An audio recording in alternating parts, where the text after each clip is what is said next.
Форматты безендіру.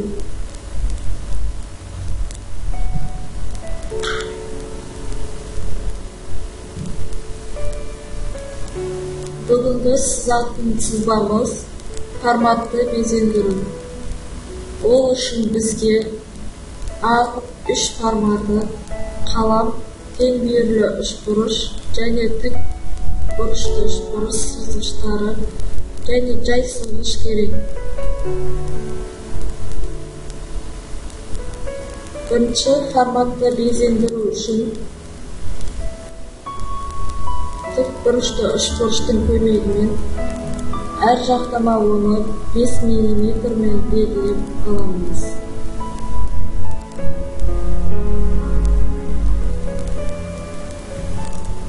Ал бір жақтама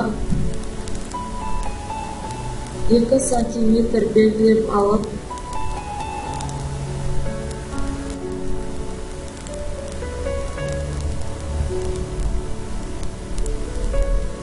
оны тең бүйірлі үшбұрышпен және тік бұрышты үшбұрыштың көмегімен бірінші 5 мм белгілеп алған нүктелер арқылы сызып аламыз.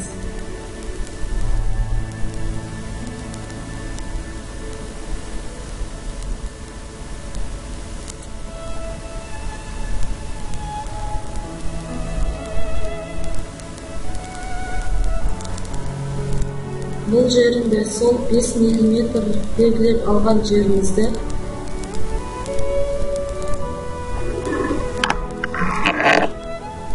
сызып шығамыз.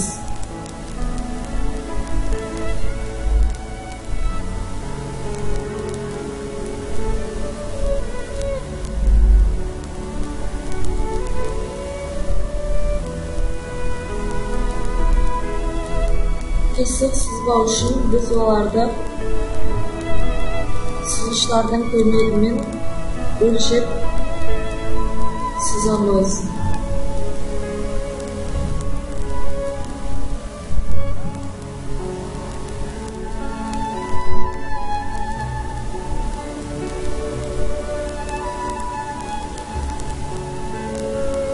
Ол жерін біз 2 см деп белгілеп алған жерімізді де сызғыштың көмегімен дұрыс сызып шығамыз.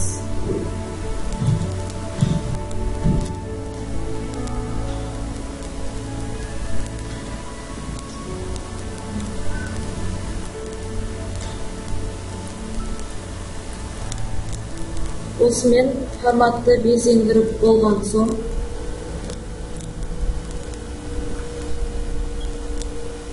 артық жерлерін өшіргішпен өшіріп аламыз. Енді біз бұрыштаманы сызамыз.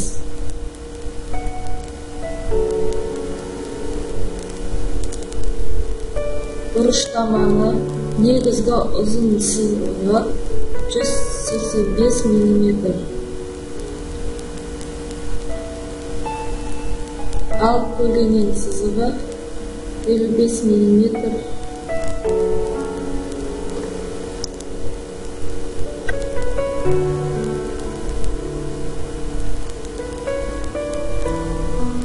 Оларды тік бұрышты үшбұрыш және тең бүйірлі үшбұрыш сызғышпен сызып шығамыз. Олар тік төрт бұрышты қоршайды. Оларды жуан негізгі және жіңішке негізгі сызықтармен жүргіземіз.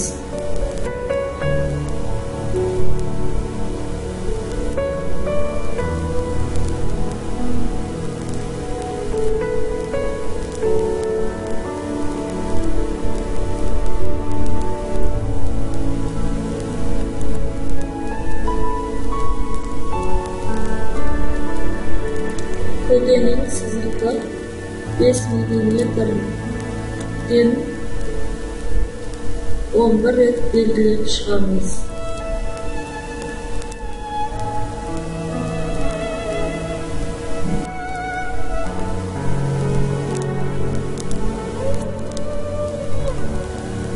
жоғары және төменгі жағынан салмағанда үшінші қатарды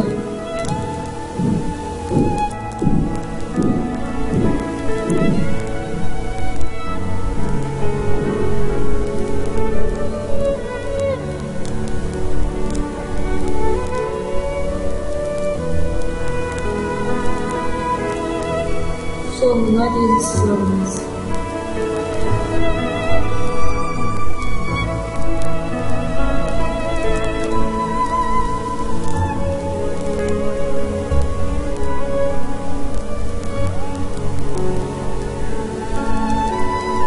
Бұрыштаманың негізгі ұзындығынан бірінші 7 мм, 10 мм,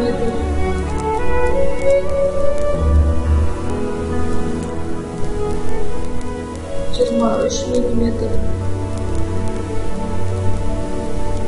15 мм және 10 мм белгілеп аламыз.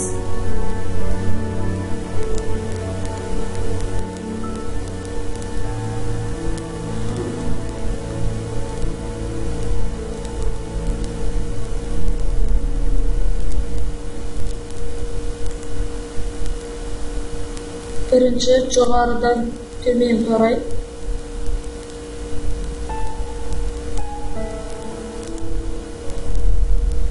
мм сызамыз. Одан кейін 15 мм соңына дейін сызамыз. 23 мм, 10 мм, ал 7 мм төртінші қатарға дейін сызамыз.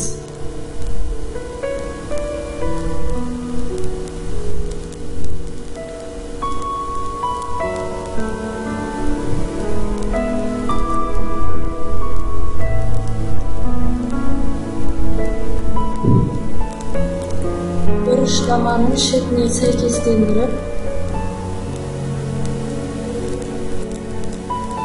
9 параллель сызық сызып шығамыз.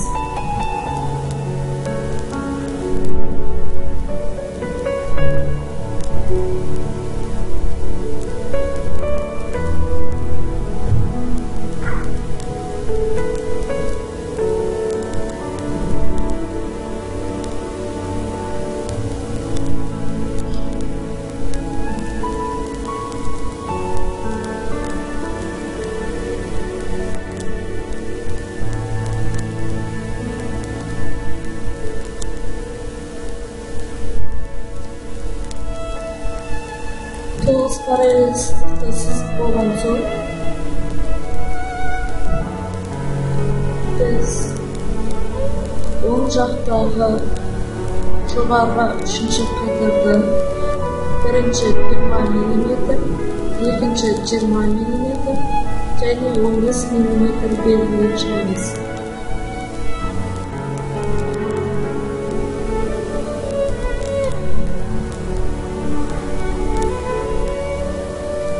Жоғары үшінші қатардан төменгі сызыққа дейін еніне параллель бір сызық сызамыз.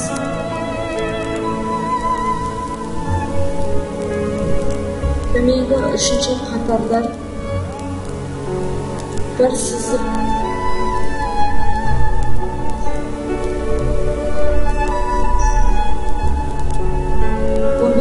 мм-да 20 мм-да жоғарғы үшінші сызықтан төменгі үшінші сызыққа жеткізбей сызып шығамыз.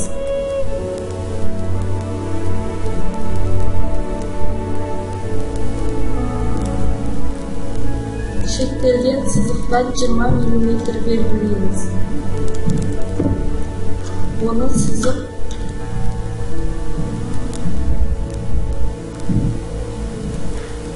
бұл бұрыштаманы сызып болған соң, оның үшін HB қаламымен толтырамыз. Ол қаламның ұшын ашып аламыз.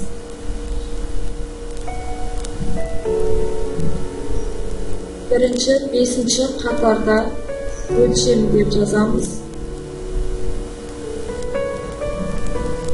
Екінші, парақ. Үшінші, құжаттың номері.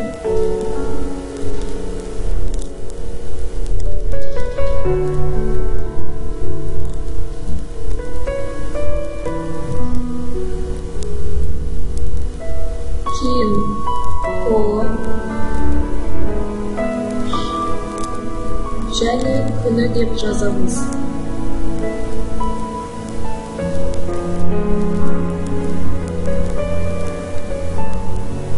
Алтыншы, құрастырған деп жазамыз. Жетінші қатарға тексерген деп жазамыз. Сегізінші қатарға техникалық бақылау деп жазамыз.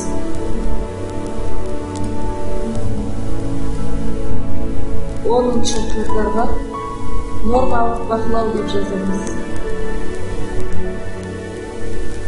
Ал соңына бекіткен деп жазамыз.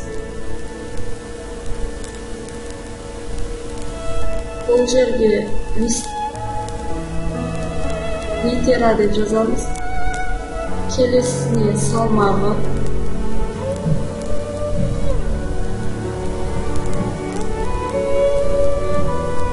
Және масштаб деп жазамыз.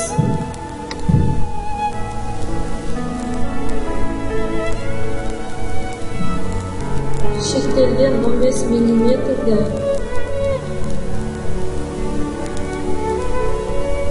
5 мм-ден бөліп, оны сызып аламыз.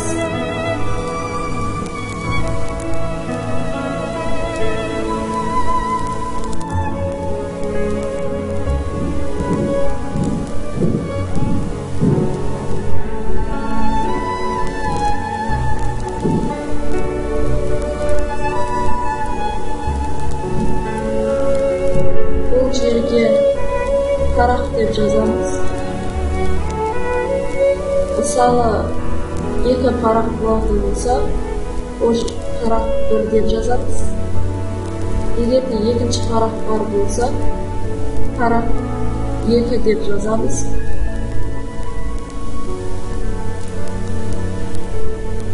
Ол жерге 1 деп жазамыз. Бұл жерге есе қай жерде оқығанымызды, мысалы мектептің атын жазамыз. Бұл жерге есе не туралы сызғанымызды тақырыбын жазамыз. Ал бұл жерге тетік бөлшектердің атауы, ал ол жерге есе тобынды және сынақ кітапшаның номерін жазамыз.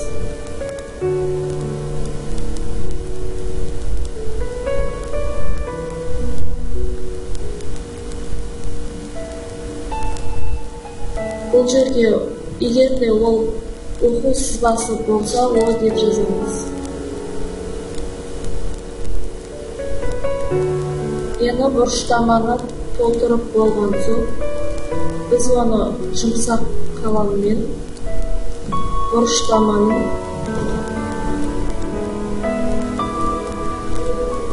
жай сызғышпен бұрыштаманың сызықтарын басып шығамыз. Бірінші негізгі ұзын сызықтарын,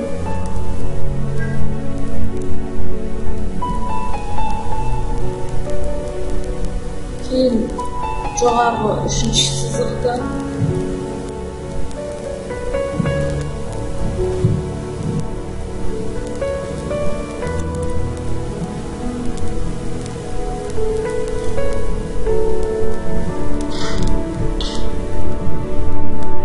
бесінші сызықтарды,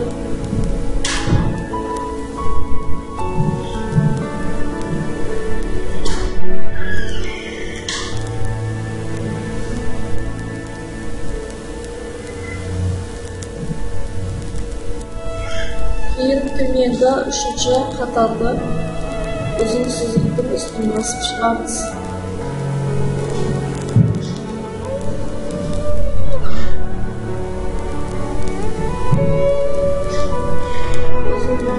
so'ngra uzun chiziqning ustini bosib chiqamiz.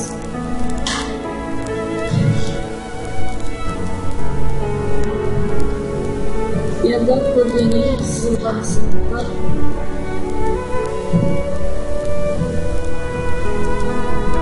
chizib chiqamiz.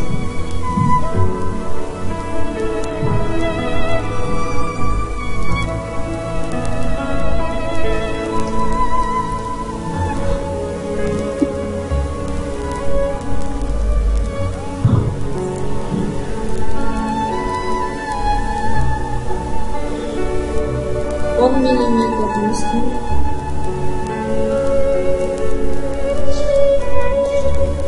15 millimetre sızılgan chiziqning üstüne odan keyin 23 millimetre sızılgan chiziqning üstüne 10 millimetre keyin 7 millimetre üstüne chizib bosib chiqamiz.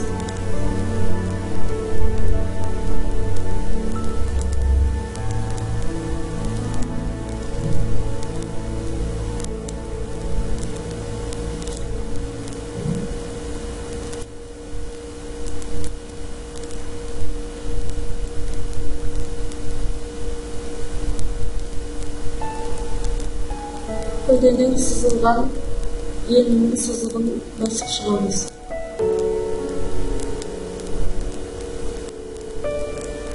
Buruşlamanın üstünü basıp çıqqandan so'ng endi formatni bezendirib sızıqlarning üstünü tutas negizga qalin sızıqlar bilan sızib chiqamiz.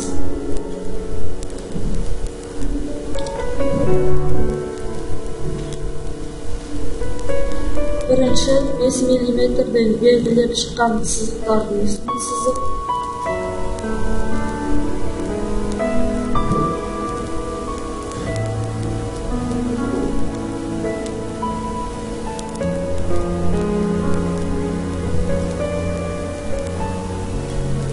ikkinchi 2 santimetrdan belgilab olgan yerimizdagi chiziqning üstini basib chiqamiz.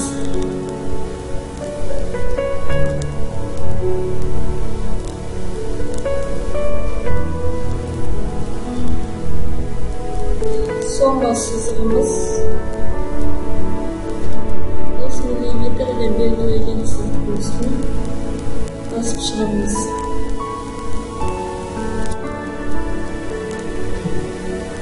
Osman bizning chiziqlarimiz аяқталды.